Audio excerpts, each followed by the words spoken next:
జగన్ నాటకంలో భాగంగా జగన్మోహన్ రెడ్డి కుట్రలో భాగంగా చీఫ్ సెక్రటరీ జవహర్ రెడ్డి నడిపించిన యంత్రాంగంతో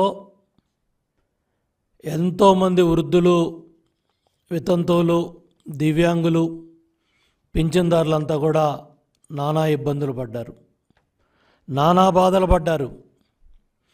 ఏప్రిల్ నెలలో, మే నెలలో వాళ్ళ బాధల వర్ణాతీతం. ఉద్దేశపూర్వకంగా, దురుద్దేశపూర్వకంగా, కావాలని ఎన్నికల ప్రక్రియలో జగన్మోహన్ రెడ్డి ప్రభుత్వకి మంచి జరగాలని, ఓట్లు పడాలని దుర్మార్గపు కుట్రలో chief secretary Jawahar Reddy, SERP CEO Muralidhar Reddy, ఎవరైతే ఈ అధికార యంత్రాంగం ఉన్నారో వాళ్ళందరూ కూడా కలిసి ఏదైతే ఏప్రిల్ నెలలో సచివాలయాల దగ్గరికి రప్పించారు.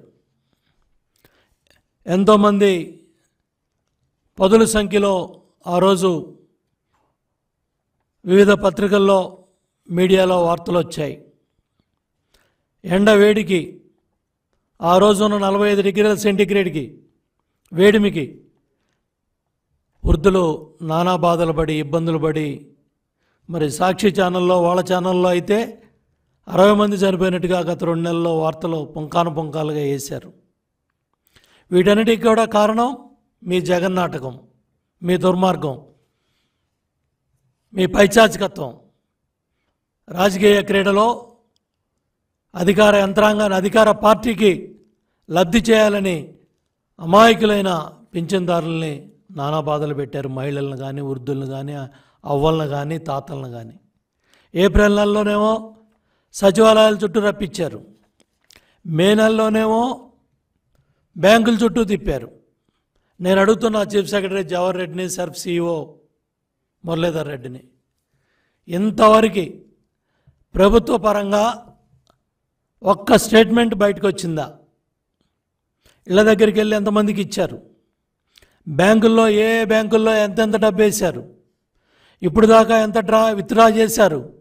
ఎంతమంది తీసుకున్నారు? ఎన్ని ఇబ్బందులు పడ్డారు?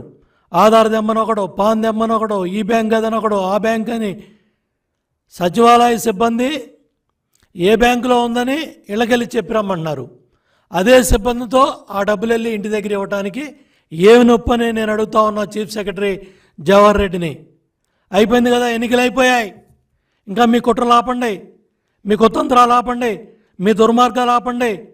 జరిగిన అన్యాయాన్ని ఒకసారి చూడండి, జరిగిన నష్టాన్ని చూడండి, వాళ్ళు పడ్డ బాధలో మానవత్వం ఉంటే ఇమీడియట్గా స్పందించండి. ఈ నెలలో బ్యాంకుల్లో వేసిన డబ్బులు, ఏ బ్యాంకుల్లో ఎక్కడెక్కడ ఎంత డబ్బు పడింది, జిల్లాల వారీగా, రాష్ట్రం మొత్తం ఎందుకు ప్రభుత్వం ఈ వాస్తవాలన్నీ బయట పెట్టలేదు? ఎంత డబ్బు, ఇప్పుడు దాకా ఆ డబ్బు ఎంతమంది విత్డ్రా చేసుకున్నారు? ఇంకెంతమంది తీసుకోలేకపోయారు? ఈ నెలలో నెలాఖరికల్లా 31 కల్లా ఆ డబ్బంతా కూడా సచివాలయాలకు వెళ్ళాలి, సిబ్బందికి వెళ్ళాలి. లక్షలాది మంది ప్రభుత్వ ఉద్యోగులు ఉన్నారు. వాళ్ళందరితో కూడా బ్రహ్మాండంగా ఎవరైతే కౌంటింగ్ ప్రక్రియలో లేరో వాళ్ళందరినీ కూడా సద్వినియోగం చేసుకొని ప్రతి ఒక్క ఎవరైతే ఉద్యోగస్తులు ఉన్నారో వాళ్ళందరినీ కూడా ఇంటికి పంపిస్తే 45 నుంచి 50 మందికి 1 నుంచి 2 రోజుల్లో ఈ ప్రక్రియ అంతా కూడా పూర్తవుతుంది. పూర్తిగా పింఛన్లన్నీ కూడా ఇంటికెళ్ళి ఇచ్చే అవకాశం ఉంది. ఎన్నికలు అయిపోయాయి కాబట్టి ఎవరికి వాడు బాధ్యత లేకుండా, దీని గురించి మాట్లాడకుండా, ఆ వృద్ధుల గురించి, ఆ పింఛన్దారుల గురించి పట్టించుకోకుండా ఎవరు దుర్మార్గాలకు వాళ్ళు పాల్పడతా ఉంటే చంద్రబాబు నాయుడు గారు ఒక్కసారి తలుపు తట్టండి, ఒక్కసారి మేల్కొల్పండి.